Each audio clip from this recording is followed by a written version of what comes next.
Good morning! Good morning, sir. I'm Elsa Base, married, 41 years old. I have 2 kids, 1 girl and 1 boy.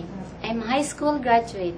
My work experience as a domestic helper in Qatar. Okay, and how many years have you worked in Qatar? 2 years and 4 months. Okay. When did you go to Qatar? Last July 11, 2011 to November 29, 2013. Okay, 2 years and 4 months. How many are there in the family? There are 4 and the family. And who are they? 1 cook and the other 1 caregiver. No, the 4 family members, who are they? Mom and sir and 2 daughters. And how old are their daughters? 26 years old and 31 years old. Okay. How old are your employers? Sir, 80 years old.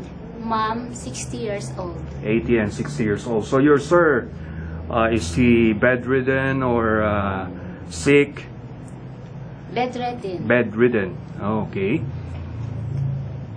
And do they have other helpers inside the house aside from you? Yes, sir. 1 cook and other 1 caregiver. Okay, the caregivers for your sir.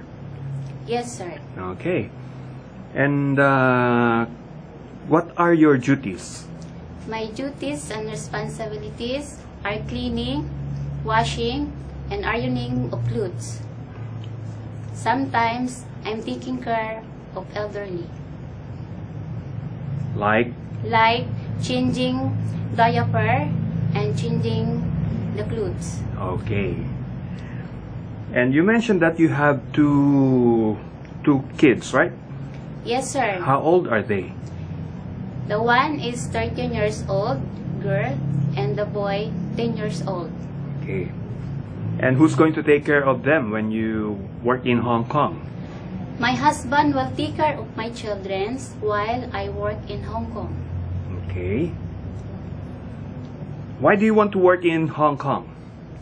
I want to work in Hong Kong because I want to save money and earn and for the studies of my children. Very good. Elsa, are you willing to take care of pets like dogs and cats? No, sir. Okay. And how about singing one children's song? Yes, sir. I have 2 hands, the left and the right, holding up high, so clean and bright.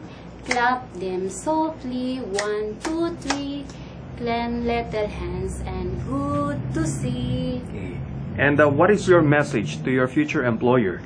To my future employer, please select me as your helper because I am hardworking, honest, and loyal. Thank you very much, Miss Elsa Base, and I hope to see you in Hong Kong. Thank you, sir. Have a nice day. Bye.